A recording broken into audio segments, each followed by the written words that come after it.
سلام، بریم تا با هم دیگه آموزش بافت این گل سر جوونه رو ببینیم.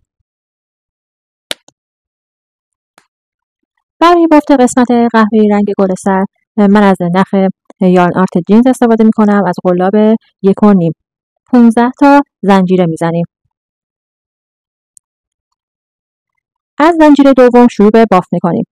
از ابتدا تا انتهای رج 1 مونده به آخری داخل تمام پایه ها 1 پایه کوتاه بافته میشه.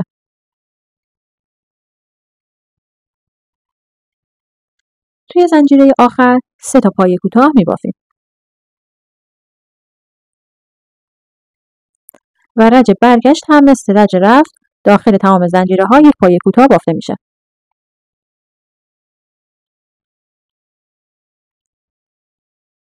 توی پایه آخر 3 تا پایه کوتاه میبافیم و باز شروع به بافت پایه کوتاه میکنیم. داخل تمام پایه ها 1 پایه کوتاه بافته میشه. وقتی که به 3 تا پایه کوتاهی که داخل 1 پایه بافته بودیم میرسیم، یعنی قسمت هلالی، داخل هر کدوم از این 3 تا 1 بافت افزایشی انجام میدیم. یعنی 2 تا پایه کوتاه تو 1 پایه بافته میشه. این 1، این 2 و این هم سومین افزایش. باز این قسمت رو ساده بافی انجام میدیم تا به انتهای رجمون برسیم. باز هم به این 3 پایه‌ای که داخل 1 پایه بافته بودیم رسیدیم. دوباره داخل تمام این 3 تا پایه بافت افزایشی انجام میدیم. 1، این 2 و این هم سومین افزایشمون.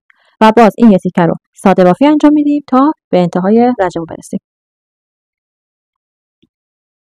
وقتی به این قسمت رسیدیم، باز 3 مرتبه باید 1 پایه کوتاه و 1 افزایش رو تکرار کنیم. 3 بار این عمل رو تکرار میکنیم. 1 پایه کوتاه و 1 افزایش. باز 1 پایه کوتاه و افزایش. این هم 1 پایه کوتاه و افزایش. این قسمت رو باز ساده بافی میکنیم تا به طرف مقابل برسیم. این قسمت رو ساده بافی کردیم. به اینجا که رسیدیم، مثل طرف مقابلش 1 پایه در میون باید افزایش انجام بدیم. یعنی 1 پایه کوتاه و 1 افزایش. 1 مرتبه، این دومین بار و باز 1 پایه کوتاه و 1 افزایش. 3 مرتبه انجام میدیم. باز این قسمت رو ساده بافی میکنیم به طرف بعدش برسیم. بعد از اینکه این قسمت رو ساده بافی کردیم، از 1 پایه قبل از افزایشمون شروع به بافت 2 پایه کوتاه و 1 افزایش میکنیم. یعنی اینجا پایه افزایشیمون هست، از 1 پایه قبل شروع به بافت میکنیم. 2 پایه کوتاه، 1 و 2 پایه کوتاه و افزایش. 1 پایه کوتاه، 2 پایه کوتاه و بافت افزایشی. این باز این تیکه رو ساده بافی میکنیم. طرف مقابل هم همین رو تکرار میکنیم.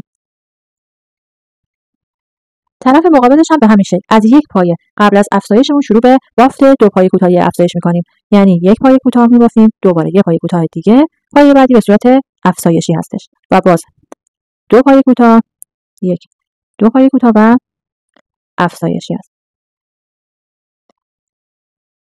2 پایه کوتاه میبافیم تا به ابتدای رجمون برسیم. نخ رو میکشیم و کاتش میکنیم. 1 پایه فاصله میذاریم، قلاب رو وارد میکنیم.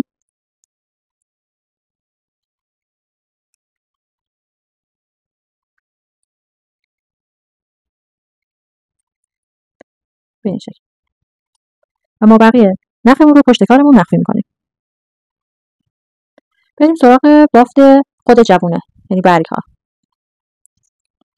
حدود 12 تا 15 سانتی متر از سیم مفتولمون رو میبریم و داخل همون زنجیره‌ای که قلابمون داخلش هست قرار میدیم و شروع به بافت میکنیم. طوری بافت رو انجام میدیم که سیم مفتولمون داخل بافتمون مخفی بشه. از دومین زنجیره شروع میکنیم. 1 پایه کوتاه میبافیم، 1 پایه متوسط و 4 تا پایه بلند تک میبافیم. 1، این 2،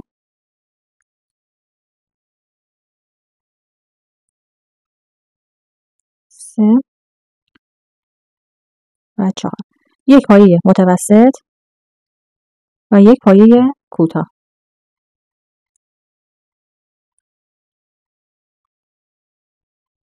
سیم رو مقدار خم میکنیم، 1 زنجیره میزنیم و پیکوت انجام میدیم. برای ایراد برگشت یک پایه کوتاه داخل اولین زنجیره، یک پایه متوسط و 4 تا پایه بلند تک می‌بافیم. این 2 این 3 و این هم 4 و باز یک پایه متوسط تک و یک پایه کوتاه. قلاب رو از روی کار و نخ رو از زیر کار رد می‌کنیم، یک بست می‌زنیم و مقداری اضافه نخ می‌گیریم و کات می‌کنیم.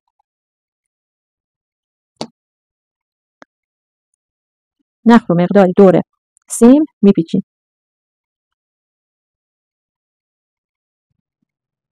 به این شکل.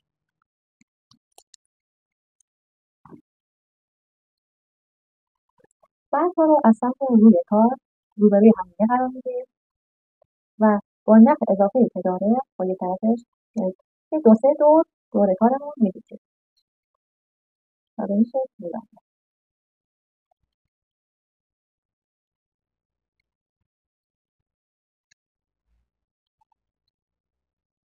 این قسمت رو تا می‌کنیم و حدوداً وسطش رو به دست میاریم.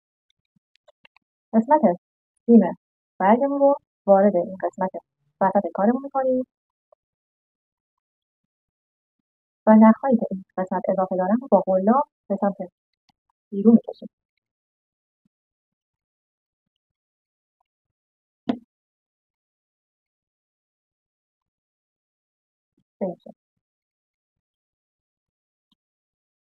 سیم‌ها رو به دو طرف بازشون می‌کنیم و با استفاده از چسب حرارتی به کارمون می‌چسبونیم.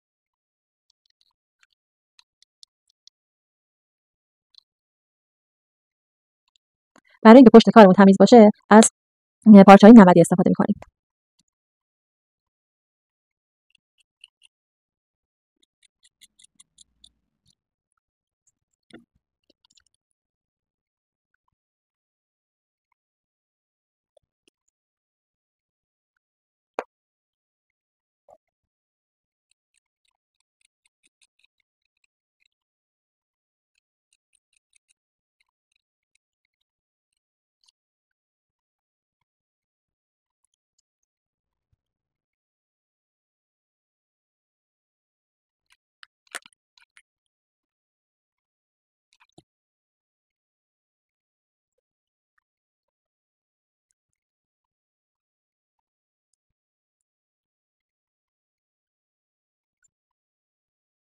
برای تمیزی پشت کارمون میتونیم این قسمت‌ها رو هم تمیزدوزی انجام بدیم و با رنگ خود پارچه و کانوامون پس‌دوز انجام بدیم یه تیکه رو.